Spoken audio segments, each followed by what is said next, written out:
te servir, meu prazer é te adorar.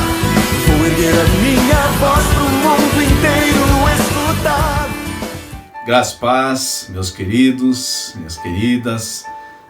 Estamos aqui mais um domingo alegre, festivo, porque hoje também é uma data especial, ao qual nós iremos mencionar no final da nossa lição, que é o período de Pentecostes, um período importante que aconteceu no início da igreja primitiva. Aliás, foi uma das razões do início do movimento da igreja cristã, da igreja de Cristo. E queremos dar as boas-vindas para vocês, então, que possam, eu não vou falar curtir na mãozinha, que não tem necessidade. O importante que nós sentimos prazer aqui é que vocês absorvam a palavra de Deus em si. Ou curtir ou não, o seu espírito vai estar sendo abençoado por Deus. Eu creio nisso, irmão Dário também. Nossa finalidade aqui é tão somente compartilhar a porção da palavra de Deus com vocês. Então fiquem à vontade no decorrer desses minutos que estarei aqui com vocês, através da segunda parte da nossa lição, que nós fizemos a primeira parte no domingo passado, que é crer, servir e cuidar, baseado no texto de Lucas que fala sobre o bom samaritano, é a parábola do bom samaritano, certo, Dário? Isso mesmo. Então nós daremos a continuidade hoje com uma segunda parte, entrando especificamente para os nossos queridos irmãos que têm acompanhado já de algum tempo as nossas lições. Hoje é a lição 4 da nossa revista, utilizada na Escola Dominical da Igreja Metodista aqui em São Roque. Então, se você não faz parte da Igreja Metodista, não tem problema. Você provavelmente tem uma Bíblia com você, aí você pode seguir o texto e a gente vai estar conversando um pouquinho aqui e semeando essa palavra que é a função da igreja, estar semeando a palavra de Deus. Então, nós ficamos felizes de ver vocês aqui novamente. Deus abençoe a vida de vocês e vamos para a nossa aula então, Dário? Vamos lá, Dirceu. Vamos sim. A gente está na segunda parte da lição número 4, mas semana passada a gente ficou devendo uma informaçãozinha aí. Ficou uma pendência, né? Ficou assim. Nós falamos a respeito de nossa lição. Ela é fundamentada praticamente toda a nossa revista em fé, em crer. E fé e serviço está muito ligado, sim, conectado totalmente, né, Dirceu? E a gente ficou devendo um pouquinho da definição, da diferença, na verdade, de egocêntrico e ególatra. Né? Então, a gente foi buscar lá, talvez você que está acompanhando com a gente já até tenha pesquisado, mas vamos reforçar aqui. Aí, Dirceu, a gente viu aqui que egocêntrico é aquela pessoa que tem no seu próprio eu o centro de todo o interesse. Pensa em si mesmo. Centro de todo o interesse é ela. Okay. Aí, até onde eu pesquisei, ele está dizendo assim, é o centro das intenções. Ele ou ela, a pessoa, vamos falar assim, metido. Tá o metido, né? Brincando com a expressão, isso é o egocêntrico. O ególatra é diferente, é aquele que ele se cultua, ele cultua a si próprio. Ele cultua a si próprio. Ele se acha o melhor de todas as coisas. Ele é a última azeitona do bolinho, tá? Vamos um pouquinho de aula de grego para aqueles que gostam. Tem uma definição aí, né, Dirceu? O ególatra, separando ego é o eu e o latreia é adoração. Então é a adoração ao eu compõe a palavra ególatra. Assim mesmo, okay? Isso mesmo. E o egoísta é aquele que trata dos seus próprios interesses. Isso. Ou então, no popularzão lá, aquele que olha para o seu próprio umbigo, né? Aquele que cuida de si e o outro venha tudo a mim e nada para os outros. Nada para os outros, né? Cuida de si e o outro que se dane no popular também, tá, gente? E quando a gente estuda essas palavras, aí buscando, e traz uma outra linkada, e eu até achei interessante citá-la, que é o hedonista. Hedonista. O hedonista é aquele que vive numa sociedade onde as pessoas só pensam em si mesmas e fazem de tudo para sentir ou de tudo aquilo lhes traga prazer. Até você pode fazer, mas qual é o problema de ter prazer? Qual é o problema de eu me divertir? Qual é o problema de eu viajar? Qual é o problema de eu fazer? Tá, tudo bem, não tem problema algum. Agora, fazer de tudo para que isso aconteça, E o cuidado tem que estar no seguinte, pessoal, o hedonista, ele não se incomoda se ele está prejudicando o outro ou não, se ele está prejudicando alguém. Desde que ele sinta prazer, ele pode fazer o que quiser com o outro. Se ele está feliz, mesmo fazendo a coisa errada, ele continua. Esse é o hedonista. E eu pensando aqui nessa sua fala, Dário, eu vejo assim, o hedonista, então, ele nunca vai ser empático. Porque o que é a empatia? Isso. É colocar-se no problema do outro, sentir como sente o outro. Então, se ele quer tudo para o seu prazer, ele nunca pode não ter empatia na sua vida. Diria que são antônimos. Sim. São contrários. Antagônicos, né? Antagônicos, Antagônicos, tá? Então, aí também buscando um pouquinho estudar sobre isso, meus queridos, eu vi um artigo, eu vou citar aqui o nome do escritor do artigo, Dirceu, o nome dele é Eduardo Aquino. Eu peguei só um pedacinho do que ele escreveu nesse artigo lá na internet, e é um artigo de setembro de 2010. Já passou. Vamos ver se é atual. Quase 10 anos, hein? 10 anos. Ele está citando aqui algumas coisas que você vai falar assim, isso não existe mais, mas tá bom. Eu vou ler, são dois parágrafozinhos desse artigo do Eduardo Aquino de setembro de 2010. Vivemos uma época atípica. Isso em setembro de 2010, em que o individualismo reina, a solidão persevera. Mesmo quando em família, no trabalho e ainda que amigos virtuais se multipliquem. Não falta uma tela onde adicionamos e somos adicionados. Pense nas suas redes sociais. Mas tela não dá colo. Nessa época não era nem Facebook, era Orkut, né? Lembra? A rede social que bombava. Você não é dessa época? Isso. Já existia mundo social através da internet pelo Orkut. Exatamente. E aí ele fala assim, mas tela não dá colo, tela não faz cafuné, nem se transforma não tem calor, nem se transforma em ombro amigo para chorar, ou ser ouvido, ou ouvido generoso que nos escuta. E olha aqui que o Dirceu já fala pra gente aqui, ó. O jeito é viver, as pessoas que vivem assim, de gracinhas do YouTube, da fofocoterapia orkutista, do MSN distorcido. Aí Dirceu que você citou. Nossa. MSN Orkut. De um papo via webcam nos Skypes da vida. Mas quando acaba a luz, quando desliga os eletrônicos e quando queremos desesperadamente dormir, rolamos na cama, cabeça a mil, preocupações invasivas e sofrimentos antecipatórios nos assaltam. Eduardo Aquino, 12 de setembro de 2010. Você sabe que teve uma vez que a energia acabou aqui? Sim. Eu lembrei que eu tinha um inversorzinho guardado aqui e uma bateria velha. O que foi o primeiro ímpeto? Ligar o modem para poder ter internet de volta e ficar ali alguns 15 minutos a mais que a bateria duraria até voltar a energia. Falei, estou conectado sozinho, ó, ninguém, tá tudo no escuro. Pra que isso? Em julho, Dirceu, você vai se lembrar disso, em julho de 2016, nós tivemos uma tempestade muito forte pro lado de Cambuera lá. Sim. Limpou, você lembra? Aquela que destruiu a fábrica de chocolate, né? Exatamente. Perto da Tia Lina. Um restaurante perto da Tia Lina. Que está até hoje demolido. Sim, tem muita coisa lá que voltou mais. Construíram em outro lugar e tudo mais. Sim. Por que eu lembrei agora que você falou quando você volta? Naquele dia, no final da tarde, eu saí um pouco mais cedo do trabalho, eu ia viajar no dia seguinte para pegar 2 gerentes da empresa que eu trabalhava para a gente conhecer 2 subestações lá de Furnas, Mogi. Sim. Campina, Mogi Guarulhos, e Tijuco. Mogi e Tijuco, nós íamos lá. Então o que acontece? Eu tinha que pegá-los em Guarulhos. Beleza, chegar no aeroporto de Guarulhos, você chega. Mas eu estava sem celular porque acabou a energia à tarde, acho que por volta de 16, 15 horas. Foi. Ficou às cegas, né? Ficamos às cegas, só voltou às 14 horas do dia seguinte. Meu Deus. Não tinha nem um guia na mão, né? Um 4 rodas para ajudar ali, né? Dessa forma, Dirceu. Até você chegar, velhos tempos, até você chegar em Guarulhos, no aeroporto, apanhá-los e tudo mais, você está na metade do caminho para Mogi, você vai chegar. Tem placas indicativas. Exatamente. Mas e para chegar na subestação? Aí o velho boca a boca.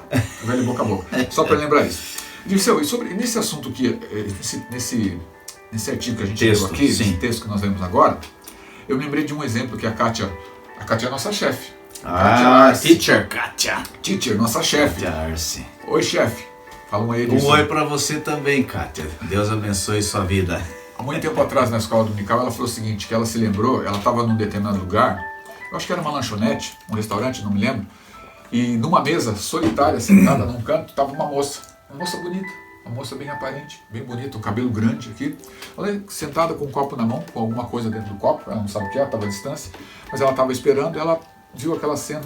De repente a menina se deu conta, abriu um sorriso largo, colocou os cabelos de lado, abriu o sorriso, tirou uma foto, se fotografou. Como chama isso, Dirceu? Selfie? Selfie! Fez uma selfie. Branco de novo, ó. Selfie. Fez uma selfie, sorriso bonitinho e tal, foi lá, postou a selfie. E voltou a chorar. Voltou a chorar. Voltou para sua vida normal. Dirceu, quantas pessoas estão passando por isso? Exato. E aí a conclusão do Eduardo Aquino aqui, ele fala assim, quando só vemos a nós mesmos, nós deixamos de existir. Deixamos de existir. Nós temos que nos preocupar com o outro.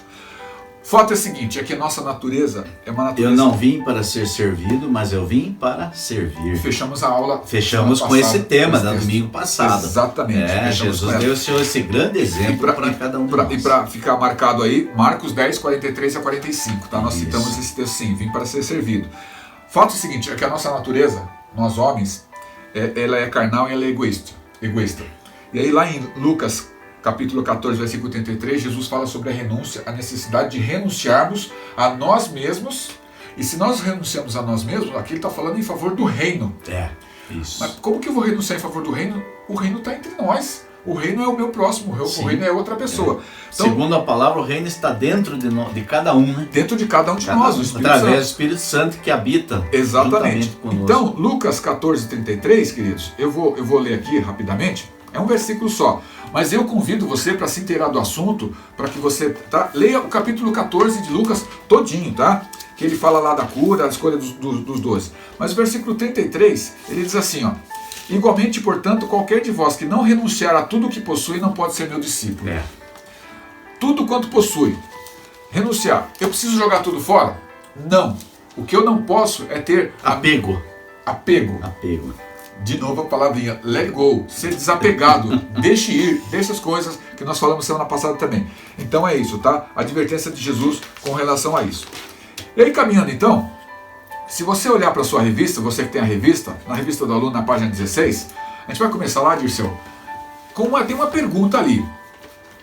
Se a gente olhar na revista, servir a Deus é uma expressão da nossa fé, que implica compromisso radical por parte de quem crê.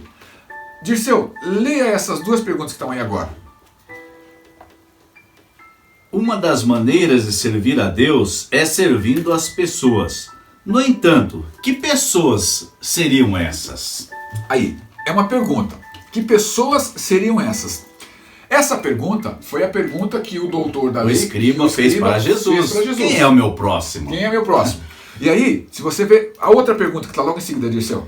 Nós podemos escolher quem será o alvo do nosso cuidado? Ou seja, eu escolho aquele que eu mais gosto, é isso? O escriba, fariseu, não judeu. Fariseu é judeu, sim. O fariseu era uma seita do judeu. Sim. Ele era considerado melhor ainda que o judeu. Ele vem e pergunta para Jesus exatamente isso. Quem é meu próximo? Ele queria escolher o próximo.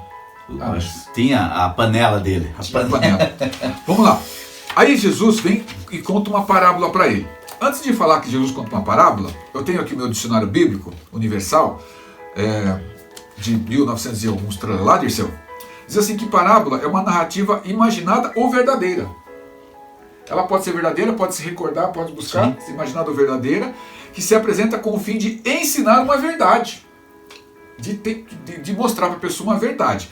E assim, ela é diferente do provérbio nesse ponto. Ela é diferente do provérbio assim. Não é a sua apresentação tão concentrada como a do provérbio. Ela contém mais pormenores. Outra coisa, ela exige menos esforço mental de quem quer compreender. O provérbio é quase uma charada. É uma poesia, né? Uma poesia, assim, isso. Uma charadinha que faz a pessoa pensar um pouco para entender. E esse vai direto ao ponto. A mensagem é direta. A mensagem é curta, grossa, direta, para entender. Exige então menos, a parábola exige menos esforço mental para se compreender. É também diferente da alegoria, porque a alegoria ela personifica atributos e as próprias qualidades, ao passo que a parábola ela nos faz ver as pessoas na sua maneira de proceder, de viver. É mais preocupada com pessoas a parábola, não com situações nem com coisas, tá certo? E também difere da fábula, tá? Porque ela é vista, a parábola, como se limita ao que é humano e possível. Não é alguma coisa assim, a fábula é uma coisa assim, Walt Disney. Tá. né? Esplendorosa. Esplendorosa, difícil de alcançar. Fantasia. Aí até o exemplo que ele cita aqui é de Jotão. Diz que a parábola de Jotão é uma coisa muito possível de acontecer. Depois a gente fala um pouquinho mais dela também, tá? Então, o emprego contínuo que Jesus faz nas parábolas está em perfeita concordância com o quê? Com o método de ensino que era ministrado para o povo no templo e na sinagoga. E aí vem o mais interessante, Dirceu, que os escribas e os doutores da lei, eles faziam grande uso das parábolas e da linguagem figurada também. Então, eram conhecedores delas. Se você observar, o público-alvo de Jesus não se limitava somente aos entendidos como os escribas, mas a classe humilde. E a parábola atingia a classe humilde e eles não questionavam. Exato. Quem questionava eram os doutores da lei, porque se julgavam que eram sabedores e falavam, então agora eu vou mostrar o quanto eu sei. Só que não adiantava nada, era pura teoria. Até por causa da deturpação que eles mesmos fizeram nas leis, né? E por último, a respeito de parábola, do dicionário, a parábola que Jesus contava, as parábolas que Jesus contava serviam para esclarecer os seus ensinamentos, referindo-se à vida comum e aos interesses humanos, e para patentear, para ratificar a natureza do seu reino e para experimentar a disposição dos seus ouvintes. Você falou agora. Todos que ouviam saíam... Sim. Tem um aprendizado. Aprendiam. Então, em Jesus vem, quando o escriba pergunta para Jesus, quem é meu próximo? Eu posso escolher meu próximo? Jesus já vai sabendo que ele vai querer escolher, porque ele era fariseu, e eles não se davam com muita gente ali, eles tinham uma classe, e a pergunta era uma pegadinha? Ele sabia a resposta, mas ele queria fazer uma pegadinha para Jesus. O que Jesus faz?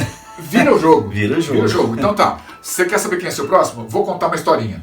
Aí, Dirceu, ele entra na parábola. Então, parábola, resumindo, a gente falou tanta coisa aqui, é uma pequena narrativa que usa alegorias para transmitir uma lição moral, utilizando-se de elementos comuns da cultura da época que ela está sendo contada. Sim. Da época que ela está sendo contada. E Jesus fazia isso muito bem. Então, na parábola que Jesus estava contando, na história que Lucas marca para a gente no capítulo 10, os personagens que nós falamos no final da aula, Dirceu. Eram 10, né? Você citou. Eu tinha achado 7, você achou mais 3. No mínimo 10. Porque os dois que ajudaram Salteadores. Isso. Que ajudaram? Não. Que ajudaram prejudicaram a vítima. Ajudaram Jesus na elaboração da parábola. Jesus, o escriba, o sacerdote, o levita, o samaritano que socorreu, o homem assaltado, 2 salteadores, o dono da hospedaria e o animal. Até você citou na aula passada que muitas vezes nós temos que ser esse animal que leva o fardo nos ombros. Nas costas. É pesado? Não tem fardo que é leve a não ser o de Jesus. Que nos convida a trocar com ele. Exatamente. Mas existe essa necessidade de se doar, de ser serviçal. Exatamente. Colocar a serviço. Então, o levita e o sacerdote, na parábola que Jesus contou, que está lá em Lucas 10, 25 a 37, que você já leu, você vai ler de novo, diz que passava um samaritano e depois passou um levita. E esses passaram do outro lado da rua, se desviaram. Não, samaritano não. Desculpa. Um sacerdote e um levita. Boa lição. Um sacerdote e um levita. E esses passaram de largo, passaram do outro lado, depende da versão da Bíblia que você está lendo, desviaram e não deram atenção ao nem saber quem é. Cair no chão. E aí a justificativa deles pode ser o seguinte, eu preciso me manter puro. Não posso me contaminar. Não sei se é leproso, o que é, vai que tem alguma... Você está morto, exato. Então a pureza era algo muito importante e exigido para prestar culto a Deus. Justificativa, legal. Mas nós vamos lá no Antigo Testamento ver o que Deus falou a respeito disso também, tá? E se teve uma pergunta, Dirceu, quem é meu próximo? Teve uma resposta. Qual dos 3 lhe parece ter sido próximo? Jesus pergunta para ele depois de contar a parábola. Então, Jesus, ele não responde, ele deixa que ele mesmo chegue à conclusão. Nenhuma vez. Ele ficava esperando que Jesus respondesse. Exatamente. Então, é mais ou menos a história da moeda de César. Eu tenho que pagar imposto para César? Isso. Aí Jesus já sabia a intenção da pergunta. Ele vira e fala, de quem que está a figura aqui? Não é de César? Então dê para ele o que é dele. Acabou, não respondeu nada se era lícito ou não. Ele sabia o que era certo, o que era errado, Sim. mas ele tinha que cumprir a determinação da época, como nós temos que também, tá? Algumas situações. Tanto é verdade que, só para linkar esse aspecto, quando eles chegaram numa cidade, os apóstolos chegaram para ele e falaram, mestre, Eles estão exigindo que a gente pague o imposto. Eu falei, não, vai lá, joga um anzol na boca do peixe, você paga por mim e por você. É 2 stater, né? Duas moedinhas. 2 moedinhas. 2 moedinhas. Então, até Jesus cumpria a lei nesse aspecto de pagar imposto. Não era, como é que fala hoje? Quando você não paga imposto. Não paga imposto. Como é que é o termo usado? Usurpar não é... Fugiu a palavra. Eu agora não lembro também, de verdade. Não paga imposto. Se a gente lembrar, a gente fala. Não paga imposto. A pessoa que omite a sua declaração de imposto de renda, ele omite. Então, fraudador não é. Daqui a pouco a gente vai lembrar, vai aparecer assim. Você já deve ter na sua cabeça quem é essa pessoa que faz isso. E aí, Dirceu, se teve uma pergunta, teve uma resposta. Qual dos 3 que parece? O que ele respondeu? O que usou misericórdia. De boa vontade, para com o outro. Estava sendo que tinha sido tomado uma surra, assaltado. Aí Jesus fala o seguinte: perfeito, você sabe tudo da lei. Então você agora tem que fazer o seguinte. Para tirar um 10. Para tirar um 10. Agora que é difícil. Agora que é difícil. Vá e faça o mesmo. Agora, fazer não é assim, observar ali. Fazer é botar a mão na massa. É uma ação. Fazer é uma ação. E uma coisa que a lição observa bem, que é na caminhada. Você não precisa falar, mas não veio ninguém até mim. Não, mas se você está caminhando, com certeza você vai encontrar alguém no caminho. Vai aparecer uma pessoa. Mais pra frente na Como lição, eu contei o exemplo na aula passada, que me marcou muito. Isso. E você até se comoveu em contar, eu entendi perfeitamente isso. Vamos falar disso daqui a pouco, Dirceu. Que se o seu próximo... mas eu não tenho próximos. Peraí, não depende do próximo chegar a você. Sim. Vai até o próximo. Você tem que ir até o próximo. Então assim, fazer o mesmo. E o que é fazer o mesmo?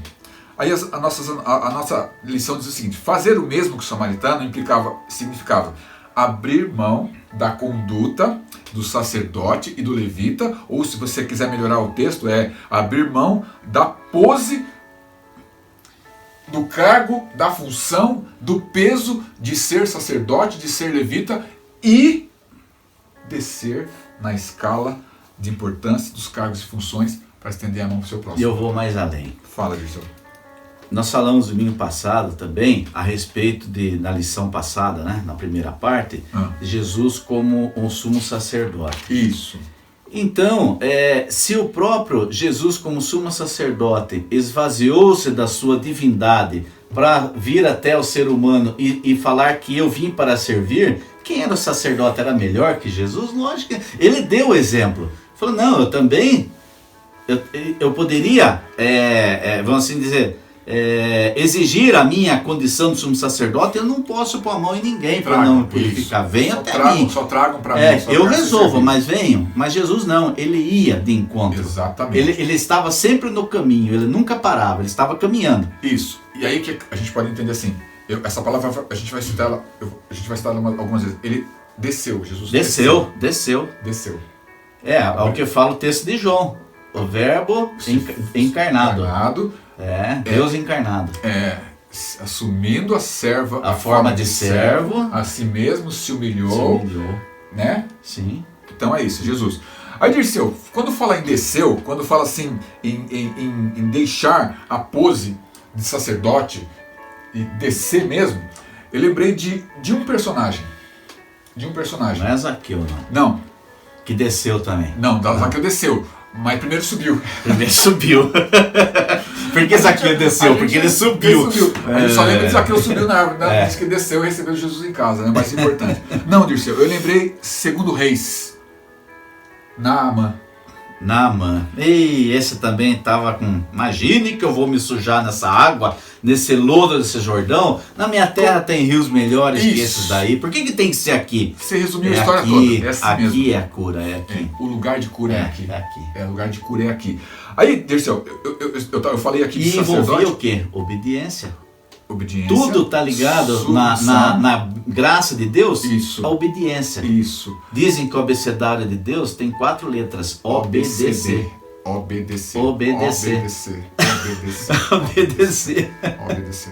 O pastor, uma vez no culto, pastor Edson, pastorzão, você tá assistindo aí? Pastor Edson, meu velho amigo. Ele falou assim, estava falando uma discussão lá, então você vai ter que escolher das 3 alternativas uma, A, B ou C. Aí a menina falou, Beyoncé, pastor, uma pequenininha lá na frente. Não, pequenininho, olha que sua mãe está deixando você escutar. Não é a Beyoncé, é A, B ou C. Alternativas. Alternativas. Dirceu, aí, Naamã, general-chefe do exército. A gente não sabe qual era a escala de patente da época, mas hoje, general-chefe do exército, ele é... Brigadeiro. Ele é o do exército, ele é o 18 de 19 patentes. Tá, É o quase 10 no final. Isso, quase no final. Ele só está abaixo do Marechal, que é época de guerra que só existe a condição do nomeação. Marechal. É. Então, olha só, eu até fiz aqui, eu não fiz, judiação que eu não fiz um PowerPointzinho ali, mas eu fiz aqui, Dirceu, são 19, ó, vamos lá. Vê se você se lembra. Soldado raso? Não. Não. A minha direita está vaga? Gente, você não lembra disso, Dirceu? A minha direita está vaga. Passando em revista as tropas, dei por falta do general. Aí o general levanta. O general está. Quem não está é o cozinheiro. Ah, ele vai descendo de cima para baixo. Ó, o cozinheiro lá da frente. O cozinheiro está. Quem não está... Daqui pode contar essa história melhor também. Vamos lá. Ó, taifeiro, segunda classe e primeira classe, e taifeiro mor. Cabo, terceiro, segundo e primeiro sargentos. Não, mas você não falou soldado? Não, aqui é taifeiro. Ah, entra na categoria de soldado. Exatamente, soldado. Então, cabo, terceiro, segundo, primeiro sargento, subtenente, aspirante, segundo e primeiro tenente, capitão. Aí você já começou a melhorar, você já começou a acender seus olhinhos. Seu major, tenente-coronel, coronel, aí 3 categorias de general. General de brigada, general de divisão e general de exército. E depois, somente o marechal. Então, assim, Naamã, a historinha dele, ele teve que descer num texto que é contado lá, ele desceu várias vezes. A primeira vez que ele desceu, ele estava com lepra.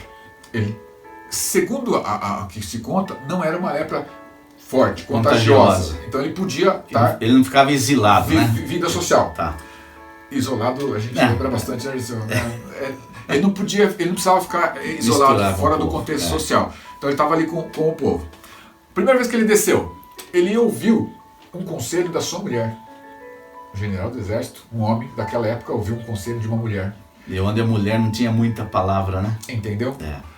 E além de tudo, a mulher falou, olha, nós temos aqui na nossa casa uma menina que é da terra do profeta, que ela falou que lá na terra dela tem um profeta que se você for lá, você vai ser curado. Naamã faz o quê? Eu vou perguntar para o meu rei se eu posso ir lá. Aí o rei escreve uma carta para o rei de Israel, fala, estou te mandando meu servo Naamã aí com muitos presentes, muito sei o quê, tanta quantidade de ouro, de prata, para ser curado de lepra. O rei de Israel falou, não, isso é pretexto para você guerrear comigo, ele está brincando, rasga suas vestes, fica bravo, fica mesmo. Manda ele de volta, né? Manda ele de volta, fala, não tem nada contigo, vai embora, vai falar para o seu rei que eu não tenho nada a ver com isso. Mas aí Eliseu, o profeta, ficou sabendo que o rei rasgou as suas vestes e falou assim, manda esse homem vir aqui para ele saber que existe profeta em Israel. Olha a fé desse homem. Foi para ele ver o profeta de Israel. Então ele vai, com os seus presentes que ele ia dar para o rei, ele vai para Eliseu. E chega lá, imagina chegando na casa de Eliseu, com toda a sua... Comitiva, era grande, ele não viajava sozinho, sim. Era uma comitiva enorme, ele era um general, chefe do exército, com toda a sua comitiva, chega lá, vai bater na porta de Eliseu, Eliseu faz o seguinte, nem atender, né? Manda avisar ele. Avisa lá ele. Essa fala é minha, gente, essa interpretação é minha. Avise o Naamã para ele se lavar 7 vezes do Rio Jordão. A reação dele, Dirceu. Dirceu, abre para mim aí, segundo Reis 5. Olha o que esse homem, general do exército, segundo Reis 5, olha o que ele responde.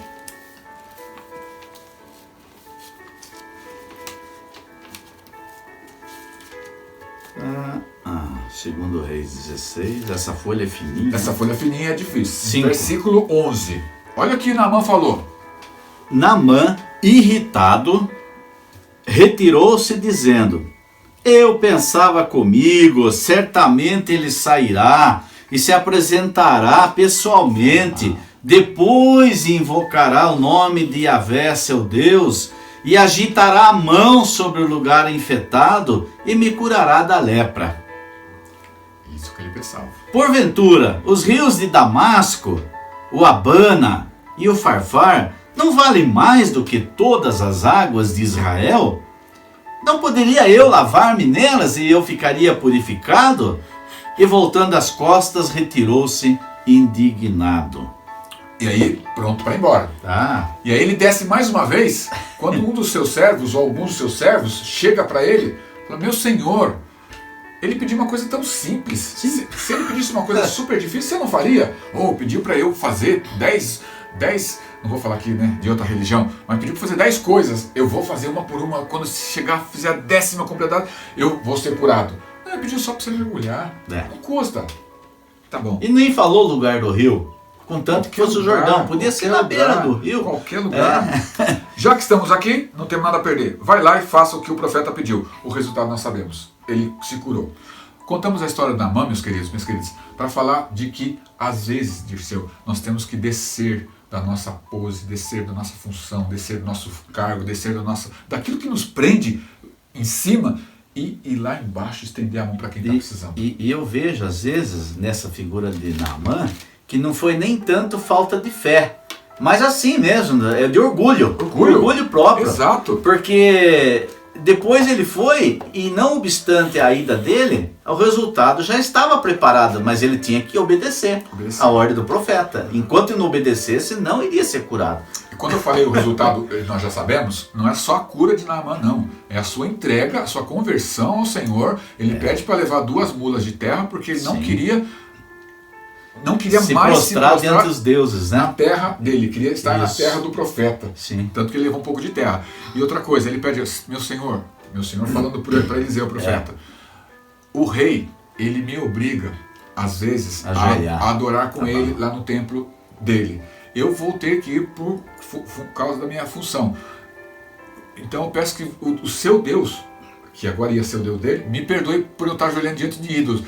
Eliseu levou em consideração isso e falou, vai em paz, que Deus seja contigo. E foi abençoado.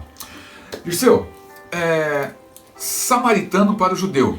Reforçando então, que a gente está falando de uma lição onde a relação entre fé e serviço é muito clara, é muito cristalina, é muito contundente, não dá para separar uma coisa. Você fala que tem fé e não estende a mão para um próximo. Tem mais aqui, e esse mais aqui não é muito legal não. Volta comigo, você que está com a revista aí, na página 18 da sua revista, tem uma passagem aqui, Dirceu, eu quero que você seja o nosso leitor aqui. Do aluno? Pode ser do professor, Dirceu. A gente tem as aqui, do professor é 26. Na história contada pelo mestre Jesus, a postura de quem servia no templo, o sacerdote e levita, que nós comentamos na aula passada, as funções de cada um, mostrou que é possível viver uma vida dedicada à fé, ao estudo do texto sagrado, ao cuidado do templo e assistência aos cultos, e ainda assim não conseguir vivenciar os propósitos de Deus. Tá vendo? É o fazer por fazer. Não Deus não quer que a gente faça ou cumprir radicalmente a lei. Não, eu já cumpri, então estou tranquilo. Não é isso. É a questão de entrega total. Isso. Deus não exige sacrifício, que o sacrifício perfeito nós já falamos, que o sumo sacerdote, Jesus Cristo, já fez por todos e foi aceito por Deus como um sacrifício eterno. Isso. Uma única vez por todos. E aí, a gente fez uma pergunta, vá e faça o mesmo. Fazer o quê? Ele dá algumas coisas, dá uns sinais, dá algumas pistas do que nós devemos fazer, Dirceu. Está na lição aqui, Dirceu. Na sequência? Está na sequência. É necessário abandonar. Primeiro, número 1, é necessário abandonar tudo o que nos impede de sermos verdadeiros discípulos e discípulas de Jesus. Segundo exemplo. Através do exemplo do samaritano, Jesus ensina a socorrer as pessoas em suas necessidades, independentemente de quem são. No caso, a figura aqui em epígrafe é o samaritano, que não se dava com os judeus, e quem estava perguntando para Jesus era alguém que não se dava com o samaritano, que era o escriba. Então, a lição da parábola, como o Dário comentou antes, que é um texto mais simples, Era para o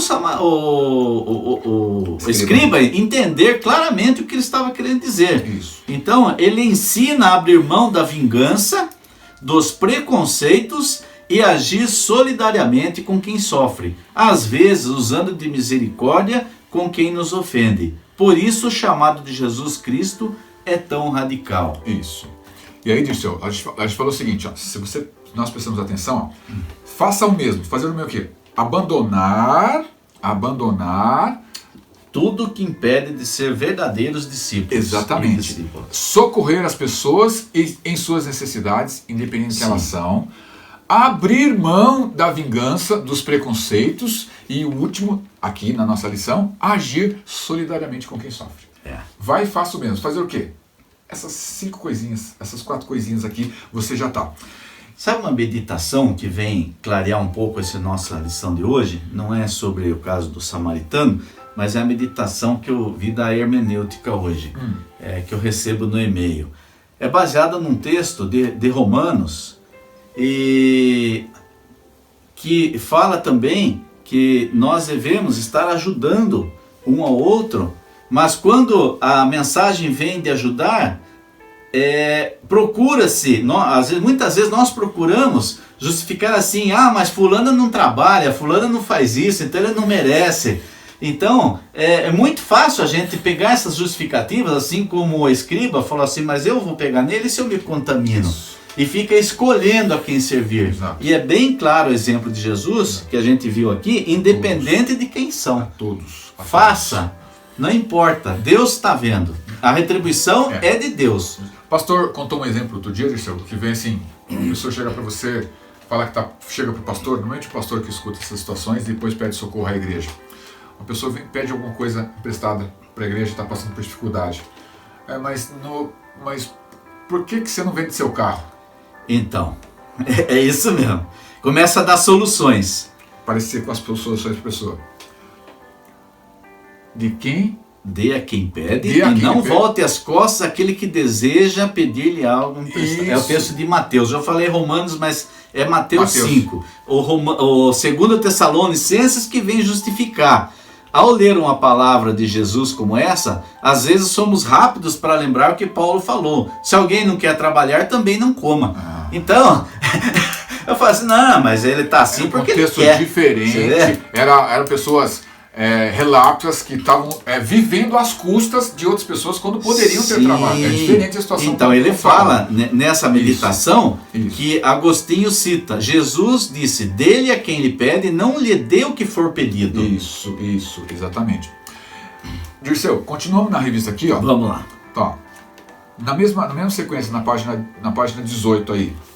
Quando o samaritano rompe com a estrutura violenta, a transformação da realidade começa nele, mas não termina ali. Ele investe seu tempo e seus recursos em favor do próximo. Mas não só isso.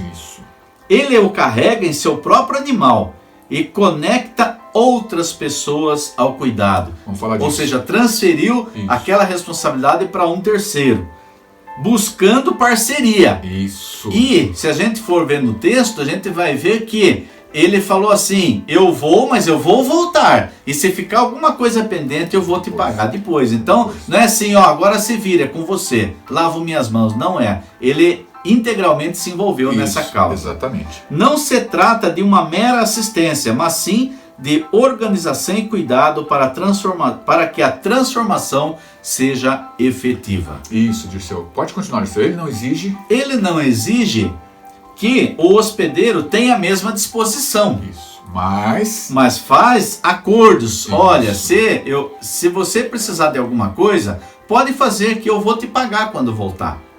Então, é um acordo. Isso é um acordo. Eu não vou te deixar aqui abandonado. Isso. Mas eu vou continuar assistindo nesse processo de apoio que eu comecei.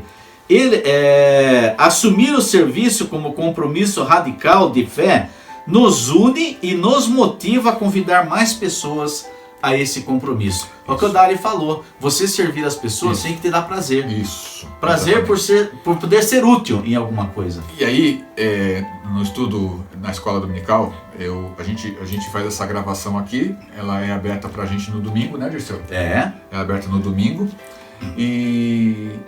Mas no domingo de manhã nós temos uma aula com o pastor Eduardo, que é a respeito da Nova Aliança. Nova Aliança. E ele fez a pergunta assim: se você ajudar o próximo, você é abençoado? Eu de pronto respondi sim.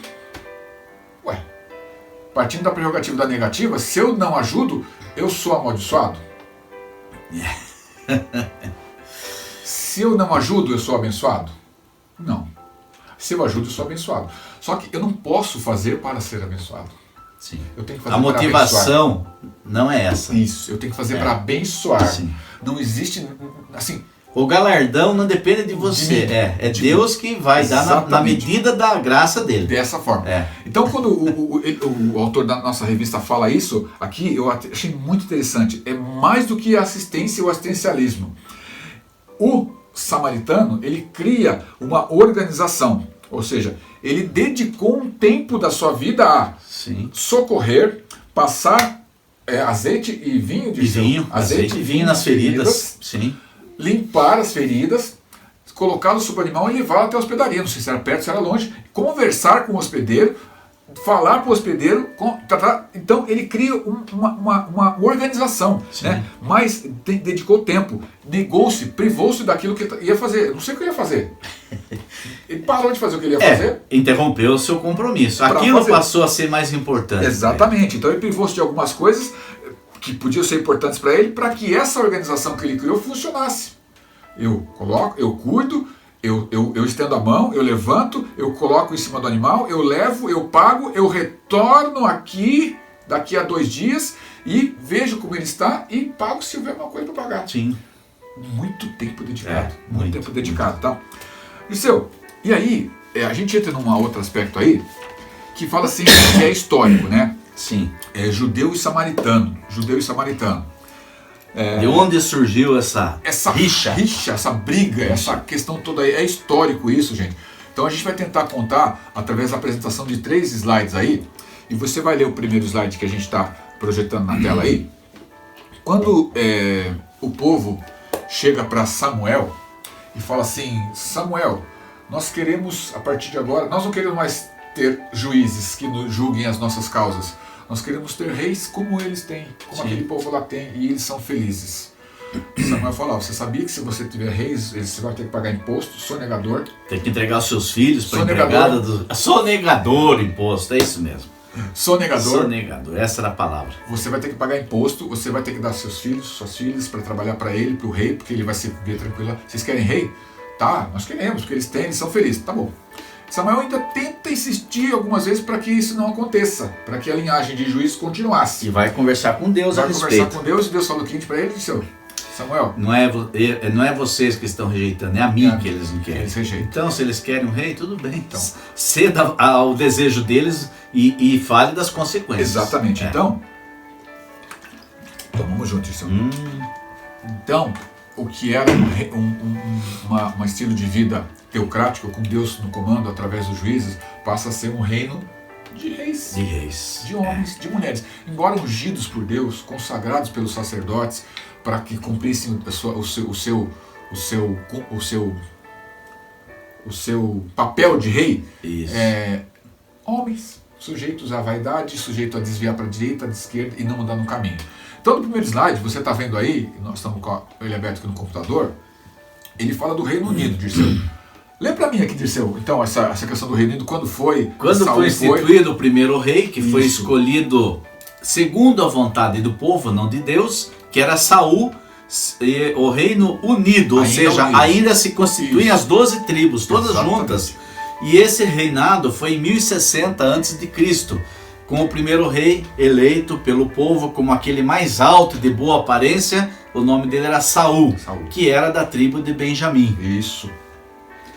Aí em 1020 a.C., ou seja, após 40 anos, vem então o sucessor de Saul, que já não era mais um homem escolhido segundo a visão dos homens, mas segundo o coração de Deus, que era a pessoa de Davi.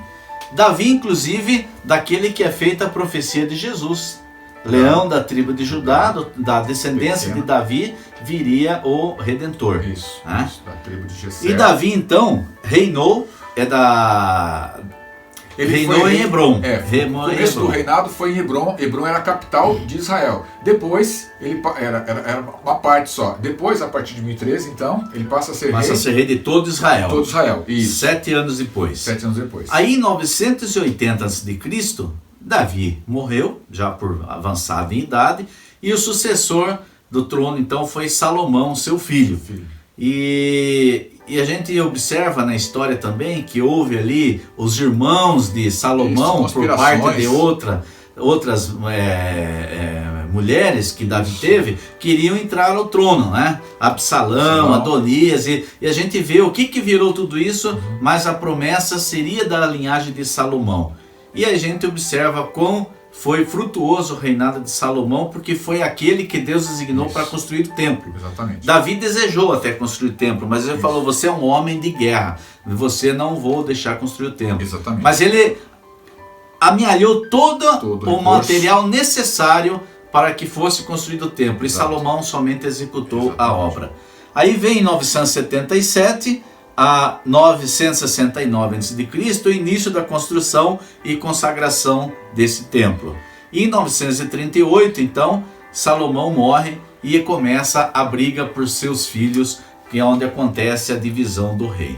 E aí nós vamos mostrar para vocês o reino já dividido.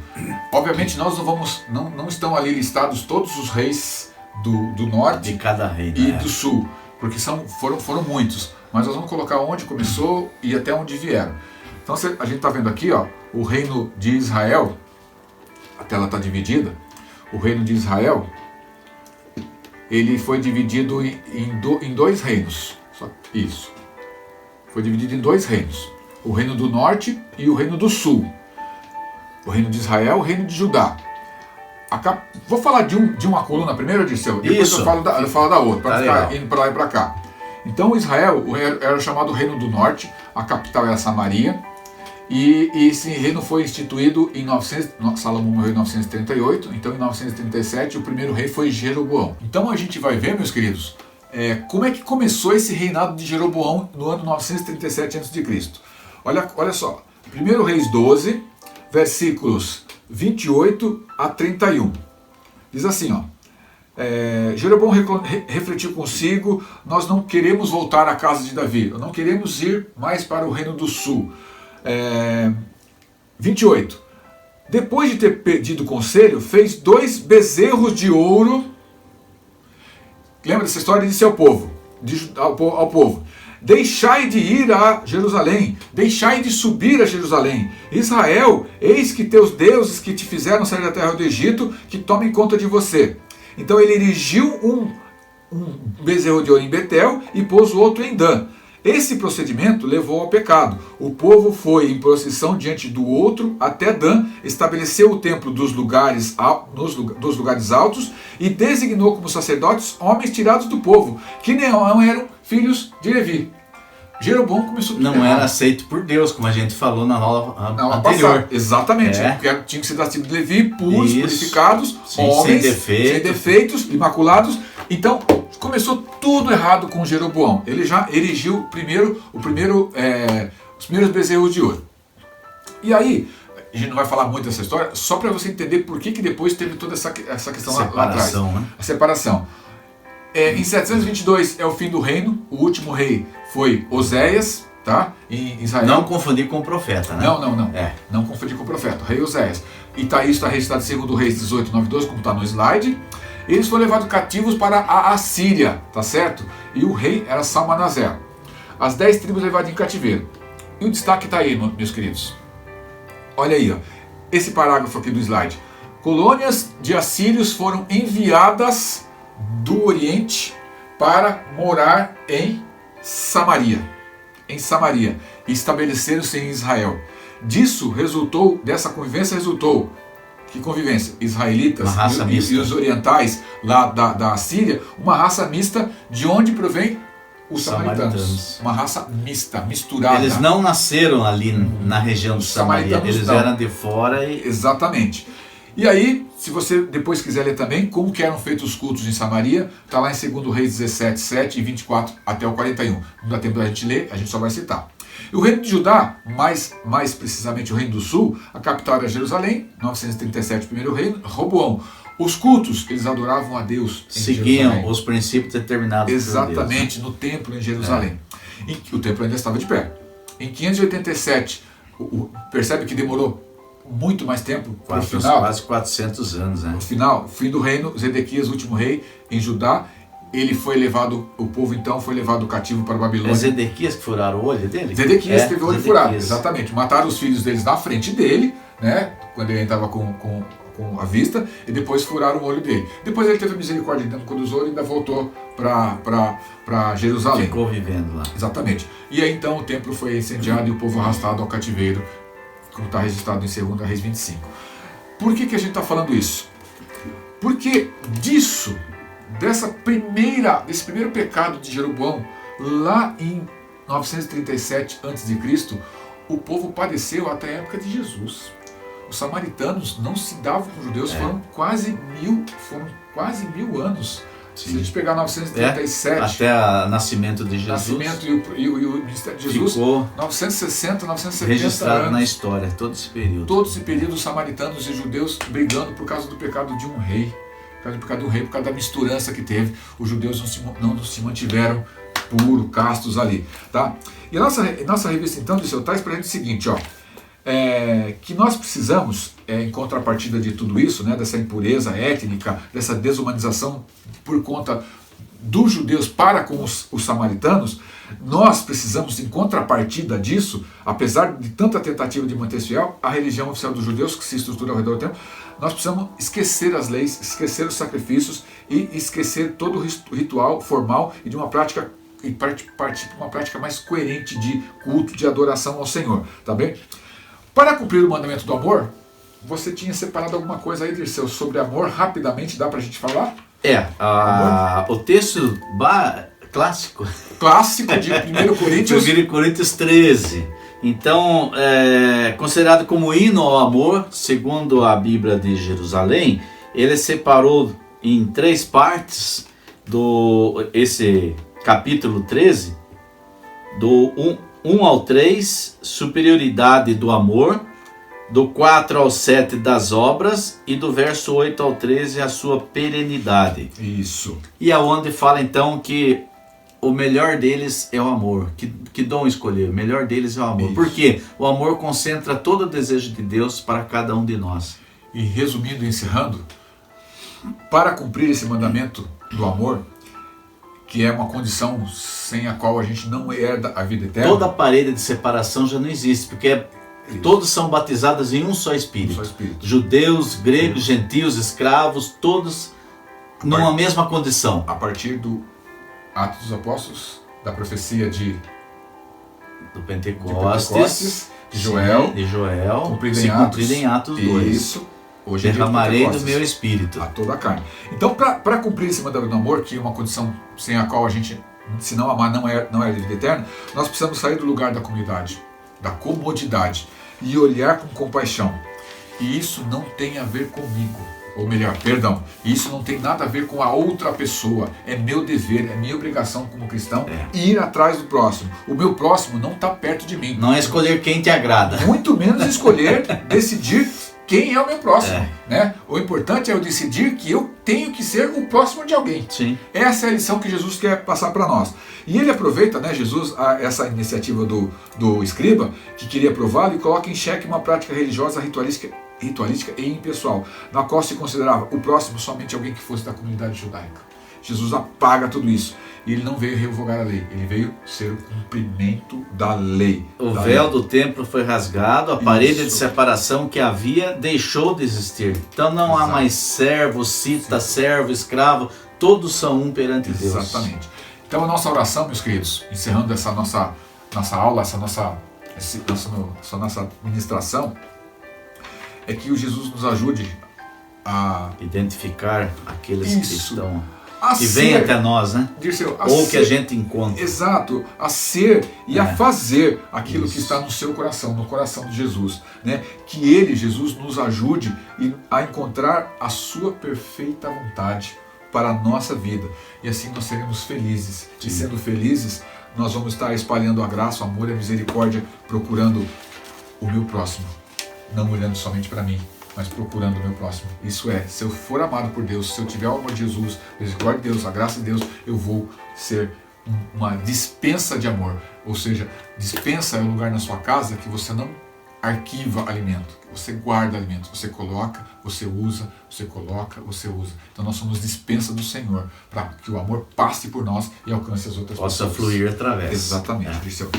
Amém, Dirceu? Amém. No domingo que vem, nós encontraremos aqui, se Deus assim o permitir, amém, nesse mesmo horário, e vamos então dar início à lição 5 da nossa revista, que vocês têm aí, né? Viver com Fé e Sabedoria, que fala sobre o texto de Romanos 5, de 1 a 5, justificação. Isso. É um texto que vai falar sobre a justificação através do sacrifício de Cristo, né? Então, que vocês possam estar conosco, nos assistindo aqui, participando desses momentos conosco. Eu creio que Deus tem muitas bênçãos para a sua vida. Deus abençoe a todos e que Ele nos conduza, e vamos estar encerrando com uma oração nesse momento. Amém. Querido Pai, eterno Deus, na Tua presença, Senhor, queremos agradecer mesmo por esses momentos que passamos aqui, Senhor, falando da Tua palavra, fazendo essa semeadura através aqui, Senhor, da internet, através do YouTube, que Tu possas, Senhor, estar realmente a cada um que está nos assistindo nesta manhã, ser agraciados com a Tua graça, o Teu amor, a Tua bênção, e que as suas vidas, se porventura ainda existir alguma coisa a ser transformada, que o Teu Espírito Santo venha fazer, Senhor, de uma forma que a alegria possa reinar nesse coração que nos assiste, ó Pai.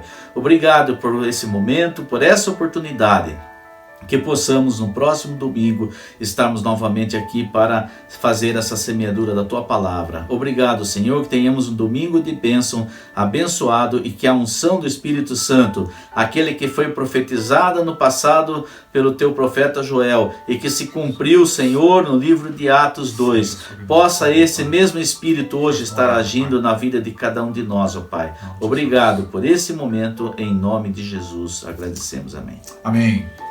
Tchau, Dirceu. Fiquem na paz do Senhor e até domingo que vem. Amém? Beijo, gente. Beijo. Tchau. Meu prazer é te servir, meu prazer é te adorar. Vou erguer a minha voz pro mundo inteiro escutar.